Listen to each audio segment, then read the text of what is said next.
अल्हम्दुलिल्लाह सुन्नल्लाहु इला इल्लल्लाह वहदहु ला शरीका लहु औज़ु बिल्लाहि मिनश शैतानिर रजीम बिस्मिल्लाहिर रहमानिर रहीम सूरा 33 वर्स 45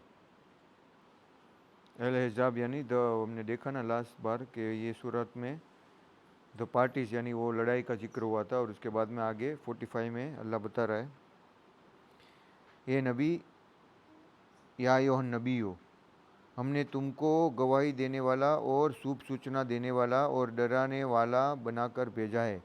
यानी कि वो जो नबी है उनकी जो ड्यूटी थी वो क्या थी, एक तो जो भी अल्लाह ने भेजा है उसकी गवाही देना। अरसलना का यानी कि अल्लाह ने नबी को भेजा है शाहिदन यानी कि उसको गवाही बना के, उसकी प्रूफ प्रमाण बना के। वमबसरान यानी अच्छी खुशखबरी देने के लिए, और वनजीरा और डराने के लिए कि अगर तुम ये चीज़ करोगे तो इससे ये भी हो सकता है, और खुशखबरी यानी कि अच्छी न्यूज़ भी देने के लिए कि अगर तुमने सही बदला किया तो तुमको सही इसका बदला भी मिलेगा। तो ये तीनों काम वो नबी आके करते हैं। जिसे ही उसने कुरान नाजिल किया तो उसमें अच्छी खबर भी थी और बुरी खबर भी थी कि भाई अगर तुमने ये काम नहीं किया, इसको नहीं माना तो ये बुरा हो सकता है। और उसके ऊपर गवाह थे कि ये सच है अल्लाह की तरफ से। और वो क्या करते थे, अल्लाह की तरफ लोगों को बुलाते थे। वदायून इल्लाह यानी कि दावा करते थे अल्लाह की तरफ बुलाने का। बेइज़्ने वासिरा जा मुनीर, और वो अल्लाह की तरफ से एक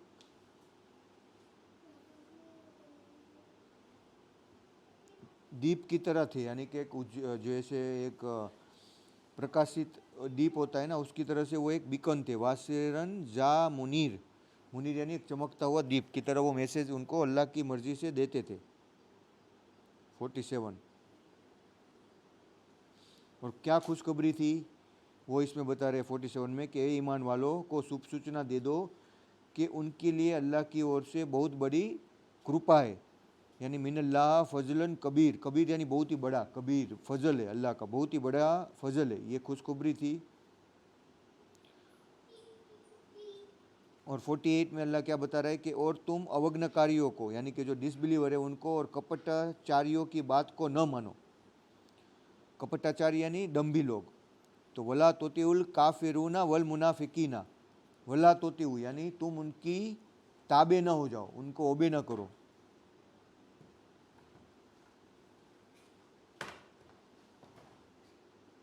और जो भी वो लोग तुमको सताते या तुमको तुम्हारा दिल दुखाते उसको तुम अनदेखा करो, उसके ऊपर ज़्यादा केयर मत करो, और तुम्हारा भरोसा अल्लाह के ऊपर रखो। और अल्लाह वक़फ़ा बिल्लाह वकीला, और अल्लाह ही काफ़ी है और पर्याप्त है तुम्हारे भरोसे के लिए। और ईमान वालों, जब तुम मोमिनों महिलाओं से विवाह करो फिर उसके हाथ लगाने से पहले तलाक दे दो तो उसके संबंध में तुम पर कोई इद्दत अनिवार्य नहीं है जिसकी तुम गिनती करो। अंत उनको कुछ जीवन साधन दो और भलाई के साथ उनको विदा कर दो। ये जो है वो डाइवोर्स के ऊपर अल्लाह ने बताया है। 50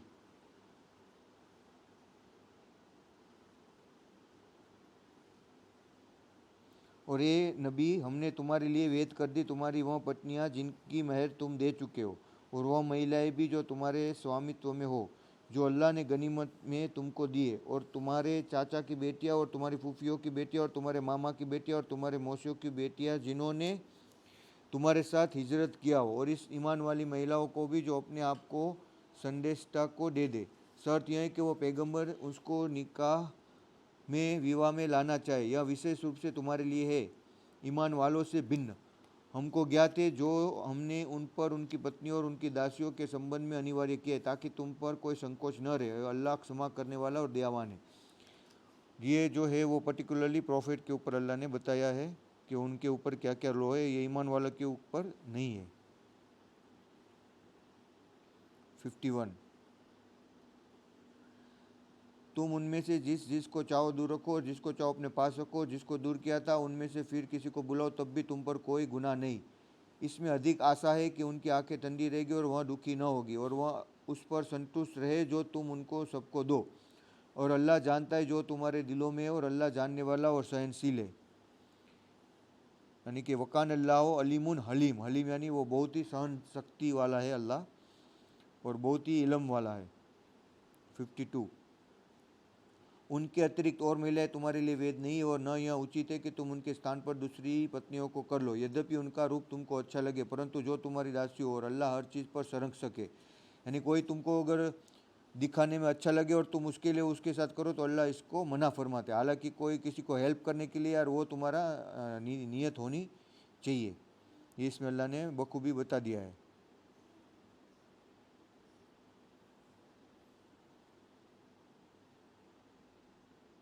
जो अल्लाह ने हलाल किया है वही तुम्हें उसके साथ ही निकाह करना है। वकाना अल्लाह कुल्ले सईन रकीब, और अल्लाह सब कुछ देखने वाला है और हर चीज़ का संरक्षक है, यानी तुम जो भी करते हो उसको अल्लाह को मालूम है। 53, इसमें ये बताया गया है कि तुम प्रॉफिट के साथ में जाओ तो किस तरह से जाओ। ईमान वालो, रसूल के घरों में मत जाया करो, परंतु जिस समय तुमको खाने के लिए अनुमति दी जाए ऐसे ढंग से उसकी तैयारी की प्रतीक्षा में न रहो, परंतु जब तुमको बुलाया जाए तभी प्रवेश करो।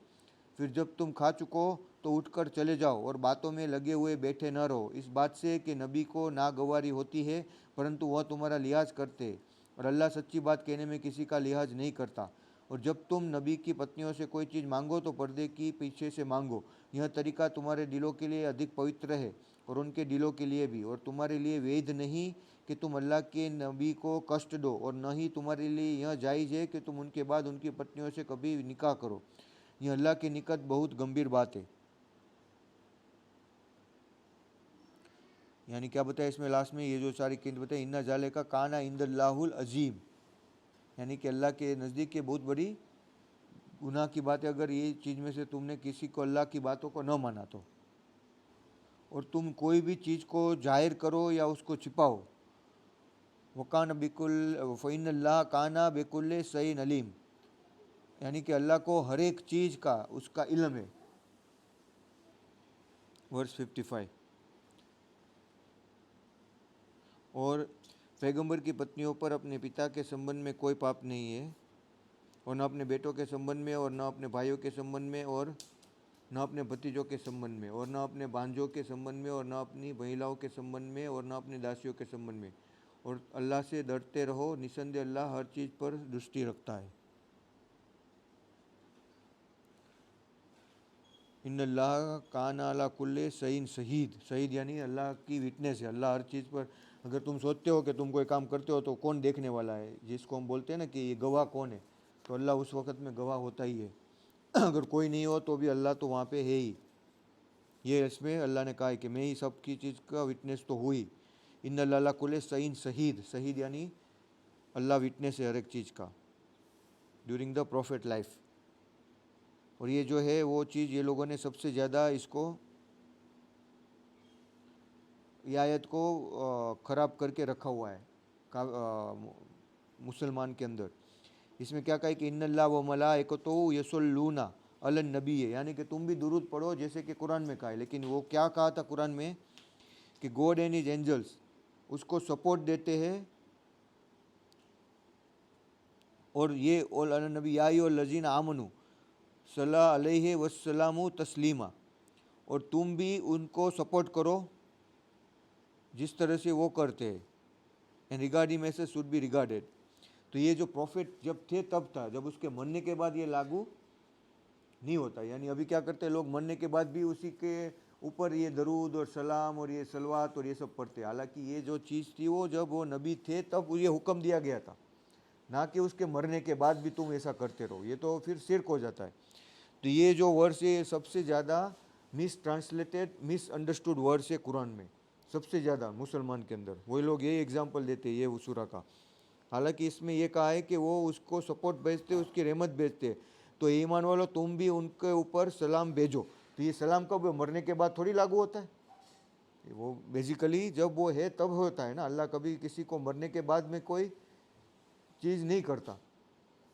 तो ये एक्चुअली में ये लोगों ने सबसे ज़्यादा ये चीज़ को उन लोगों ने गलत करके रख दिया, क्योंकि इसी सूरा में अल्लाह ने कहा है 33, 41, 42 में क्या कहा है कि वो तुम्हारे कोई फादर नहीं है। जी 41, 42 में पढ़ो ऊपर की।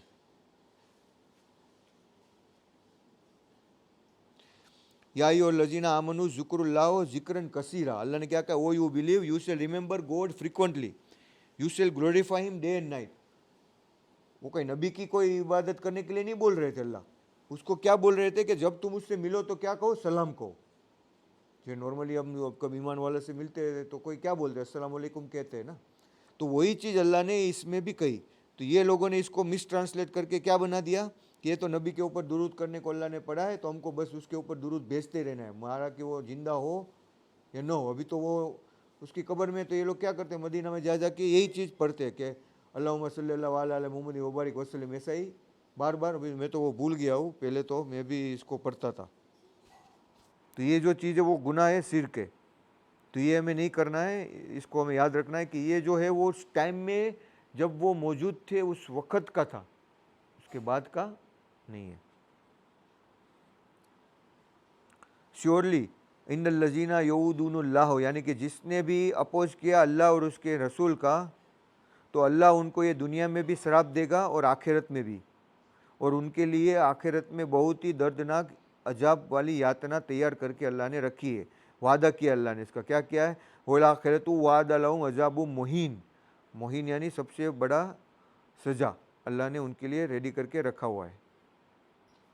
मोहिन यानी ह्यूमिलेटिंग, हम किसको बोलते हैं ना, इसको हमने मोहिन ये कर दिया, इसको ह्यूमिलेट कर दिया, उसको सेमफुल या एक्ट में बना दिया। 58, और जो लोग मोमिन पुरुषों और मोमिन महिलाओं को कष्ट देते बिना इसके कि उन्होंने कुछ किया हो, और उन्होंने आरोप का और स्पष्ट पाप का बोझ उठाया, यानी कि किसी के ऊपर भी तुम अगर गलत तोहमत लगाते हो, गलत इल्ज़ाम लगाते हो, हालांकि उन्होंने उसमें से कुछ भी नहीं किया है, तो ये बहुत बड़ा गुनाह है। वह सीमुन मुबीन, मुबीन यानी मैनिफेस्ट करते हैं, वह इस्मन यानी बहुत ही बड़ा गुनाह को तुम मैनिफेस्ट करते हो। वह इस्मन, बोहतान यानी कि किसी के ऊपर झूठा बोहतान बांधना, इसका जो अरबी अल्फाज लिया है बोहतानन व इस्मन मुबीन। तो कोई भी अगर बिलीविंग मैन और वुमन के ऊपर अगर गलत बोहतान बांधे तो ये बहुत बड़ा गुनाह है। और ये जो 59 में अल्लाह ने ड्रेस कोड बताया, कौन सा लिबास पहनना चाहिए फॉर वुमन के लिए। या यो नबियों, ये नबी अपनी पत्नियों से कहो और अपनी बेटियों से और मुसलमान की महिलाओं से कि नीचे कर लिया करे अपने ऊपर थोड़ी सी अपनी चादरें, इससे सिद्र पहचान हो जाएगी और वह सताई न जाएगी, और अल्लाह क्षमा करने वाला और दयावान है।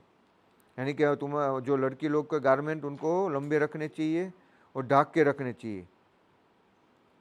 60 इन लम यंतहिल मुनाफिकूना वल्लजीना फ़ी क़ुलूबिहिम, यानी कि जो डंबी लोग हैं, कपटाचारी है और जो डंबी, और वह लोग जिनके दिलों में रोग है, यानी कि जिनके दिल साफ नहीं है, और जो मदीने में झूठी सूचनाएं फैलाने वाले हैं, यदि वह न माने तो तुमको उनके पीछे लगा देगा, फिर वह तुम्हारे साथ मदीने में बहुत ही कम रह पाएंगे।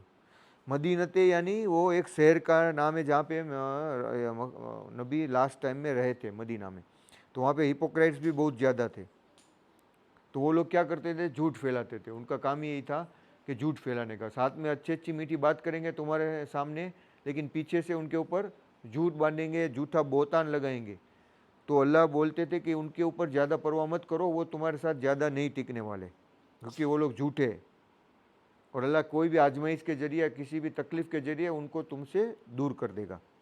और उनके लिए अल्लाह ने क्या रखी है, ऐसे लोगों के लिए वो फटकारे हुए हैं, जहाँ भी पाए जाएंगे पकड़े जाएंगे और बुरी तरह मारे जाएंगे।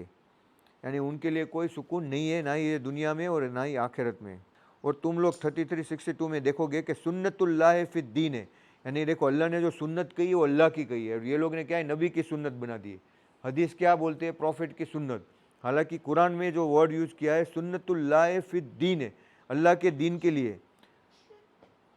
एंड यू विल फाइंड मीन कबलो वलन तजिदा ले सुन्नतिल्लाह तब्दीला, तो ला तब्दीला यानी कि तब्दील, यानी कि कोई भी बदला नहीं पाएगा तुम अल्लाह की सुन्नत में, कभी भी बदला नहीं पाओगे, कभी भी कोई चेंज नहीं पाओगे। यानी कि अल्लाह का विधान है और उन लोगों के संबंध में जो पहले गुजर चुके, और तुम अल्लाह के विधान में कोई भी परिवर्तन न पाओगे, यानी कि अल्लाह के सुन्नत में, यानी कि अल्लाह जो सही सुन्नत है कुरान है। 33-63, और लोग तुमसे क़ियामत के बारे में पूछते, कहो कि उसका ज्ञान तो मात्र अल्लाह के पास है, और तुम्हें क्या मालूम कि क़ियामत कब निकट आ गई हो। यानी कि जब वो निकट आ गई होगी तुम्हें मालूम भी नहीं पड़ेगा, क्योंकि तुम्हारा यकीन भी नहीं होगा और तुम लोग अपनी लाइफ में नॉर्मली जीते होगे, उसी वक्त में क़ियामत आ जाएगी। यानी तुम्हें उसको बताया भी जाए तो भी तुम्हें कोई फ़र्क नहीं पड़ने वाला। तो यही चीज़ अल्लाह ने जाहिर कर दी रसद खलीफा से, क़यामत की आखिरी डेट। लेकिन फिर भी किसी को जरा भी परवाह है? किसी को नहीं है। देखो अल्लाह ने जो कहा था वो सच हो गया कि for all that you know the hour may be very close. अगर वो बता भी दी जाए तो भी तुमको उससे कोई फ़र्क, the knowledge thereof is only with God, for all that you know the hour may be very close, लन्ना साता तकूनु, करीब यानी बहुत ही नज़दीक है वो। 64 इन अल्लाह लानल काफिरीना, यानी लानत है काफिर के ऊपर, वाद लहुम सईरा, और उनको जो सईरा यानी ब्लेजिंग फायर, नॉर्मल फायर नहीं, ब्लेजिंग फायर। वादा लहुमुन सईरा, उनको शुभ सूचना उनको दे दो, उनको बता दो एक ऐसी आग की जो बहुत ही ब्लेजिंग है, जो बहुत ही भयानक है। सईर उसको बोलते सईरा। 65 खालिदीना फी आबदा, यानी कि वो उसमें हमेशा के रहने वाले। ला यजिदूना वलियो वला नसीर, वला नसीर, ला यजिदूना यानी दे विल फाइंड वलिया, नो प्रोटेक्टर, जिसको बोले थे ना वलिया यानी वली, कोई भी तुम दोस्त वहाँ पे नहीं पाओगे, और कोई भी वला नसीरा यानी कोई भी हेल्प नहीं पाओगे। तो बिल्लाह अल्हम्दुलिल्लाह सल्लल्लाहु वादुल्लाह शरीका लहू बिल्लाहि मिनश शैतानिर रजीम बिस्मिल्लाहिर रहमानिर रहीम। यानी इसमें 65 में अल्लाह ने स्पेसिफिकली कह दिया कि खालिदीना फ़ीहा, फ़ीहा यानी वो लोग, अबदा यानी फॉरएवर, हमेशा के लिए वहाँ पे रहने वाले हैं। और वहाँ पे वो कितनी भी कोशिश करे, कोई भी मददगार, कोई भी वहाँ पे उसको मदद नहीं करेगा। तुम सोचो कि ऐसी जगह पे तुम किसी से मदद भी मांगो तो भी नहीं मिलेगी, ना ही तुम किसी को दोस्त बनाना चाहो तो भी कोई वहाँ पे दोस्त भी नहीं बना पाओगे। तो तुमको वो चीज़ ऐसी भयंकर फ्लेजिंग फायर भी होगा, पनिशमेंट भी होगा, और तुम कब उसको सुकून पाओगे, ऐसा कभी भी सुकून वहाँ पे तुमको नहीं मिलेगा। तो ये छोटी सी दुनिया की ये जो नश्वर चीज़ है, उसके लिए हम अल्लाह को छोड़ रहे हैं, जिसकी पाकीज़गी इतनी है कि उसने तुम्हारे लिए ऐसी ऐसी चीज़ें बनाई है कि जिसकी हम कल्पना भी नहीं कर सकते। तो उसको छोड़ के हम ऐसी चीज़ को पसंद कर रहे हैं जो एक ख़त्म होने वाली है, जिसका कोई वजूद ही नहीं है अल्लाह के सामने। तो ये दुनिया के पीछे हमें नहीं भागना है, हमें जितनी हो सके सादगी अपनानी है तुम्हारी लाइफ में। और ऐसा जितनी सादगी अपनाओगे, जितनी सब्र करोगे, जितना तुम अपने आप को सादगी में ज़िंदगी बिताओगे, उतनी ही तुमको अल्लाह ज़्यादा देगा दुनिया और आखिरत दोनों में। लेकिन तुमको उसकी परवाह नहीं होगी। जब वो चीज़ तुम्हारे सामने आ जाएगी, जब वो मुकम्मल हो जाओगे, तो तुमको देखो, अभी आज ही देखो, अगर तुमको मालूम हो जाए कि सैमुअल को चॉकलेट दे देनी है, उसको कुछ फ़र्क नहीं पड़ेगा, तो तुम उसको सारी चॉकलेट रख दोगे ना उसके सामने। तो ये चीज़ तुम उससे सीखो कि वो चीज़ जब तुम्हारे सामने आ जाएगी तो अल्लाह भी वही है कि अल्लाह को सब कुछ उसको मालूम ही है कि वो कितना देना नहीं देना, कितनी चीज़ तुम्हारे लिए नुकसानकारक है, तो तुमको वो दे देगा वो सारी चीज़ें। तो उसके लिए क्या पाना है, तुमको मैच्योरिटी बनानी है। अगर उसको मैच्योरिटी आ गई, उसको समझ में आ गया, जैसे तुम्हें समझ में आ जाएगा कि ये सारी चीज़ों से तुम उसका इस्तेमाल गलत नहीं करोगे, तो अल्लाह तुम्हारे कदमों में वो चीज़ें ला के रख देगा। क्योंकि सारी चीज़ें तुमको अट्रैक्ट ही करती है, सब चीज़ें अल्लाह की तरफ अट्रैक्ट होती है।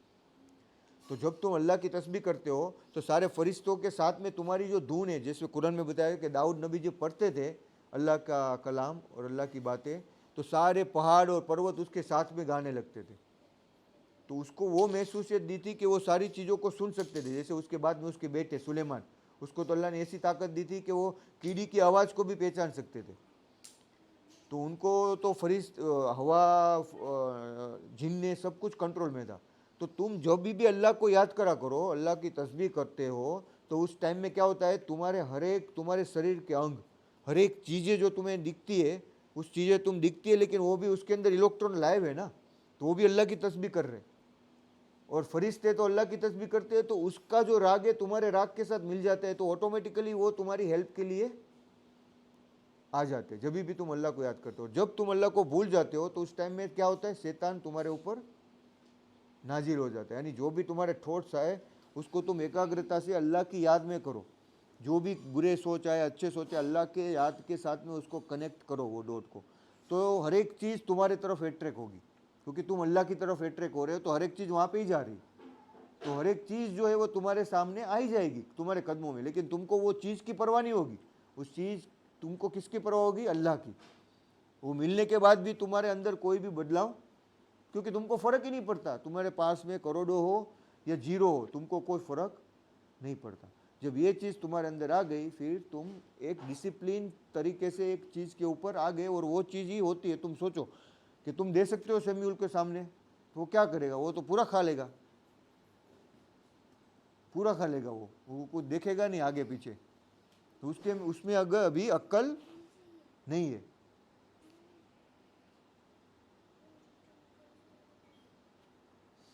अभी क्या है उसमें? अक्ल है, अक्ल उसमें, उसको समझ आता है। तुम कितना भी समझाओ, वो क्या करेगा? वापस वही करेगा, दूसरी बार भी रोने लगेगा, और ये भी बोलेगा यार इसको भेज दो दुबई में। तो हमारे ऊपर तकलीफ आती है तो हम क्या बोलते हैं? जब चीज़ को उसको पसंद नहीं होता तो हम क्या बोलते हैं? उसकी तरफ हम नफरत करने लगते। तो हमको क्या हो जाती है लाइफ से? ये लाइफ से हमको क्या हो जाती है? डिप्रेस हो जाते हैं हम। क्या हो जाते हैं? हम इसको हेट करने लगते हैं। लेकिन वो हमारे लिए अच्छे ही होता है, तो हमको उसमें सैड नहीं होना, उसमें हमें हैप्पी होना होता है, और अल्लाह का थैंक्स करना होता है। और यही मैच्योरिटी हमें लानी है, क्योंकि हमारा मैच्योरिटी, हम ऐसा सोचते हैं कि हम बहुत समझदार है, ऐसा नहीं है। वो भी ऐसा ही सोचता है। उसको बोलो मैं तो बहुत समझदार हूँ, उसको पूछो तो वो यही बोलेगा मुझे सब मालूम है।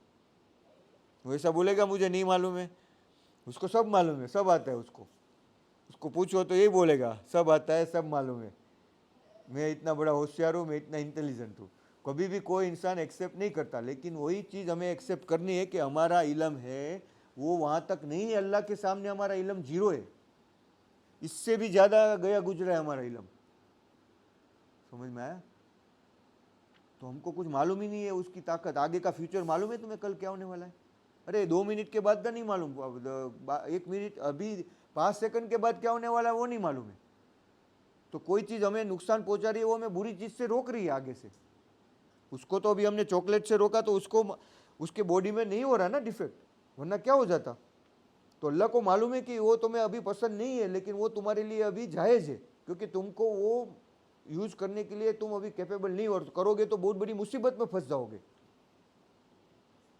तो तुम सही समझो, जो अल्लाह दे रहा है वो तुम्हारे लिए सही है। यही कुरान का मैसेज है जो हमें अपने आप के ऊपर लेना है। 66, जिस दिन उनके चेहरे आग में उलट पुलट किए जाएंगे, तब वो कहेंगे ये काश हमने अल्लाह का आज्ञा पालन किया होता, और हमने रसूल की बातों का भी आज्ञा पालन किया होता। इसमें क्या बताया 66 में? व ताना लाहो, ताना यानी व ताना लाहो यानी बिल यतना, वी विश दैट अतान अल्लाह। ताना यानी उसको ओबे करते, उसके ताबे हो जाते, ताना। व तान रसूल, और रसूल की भी तानत करते, इताहत करते। इसको बोलते हैं ना इताहत, एक्चुअली में जो ये हिंदी का उर्दू का वर्ड है इताहत।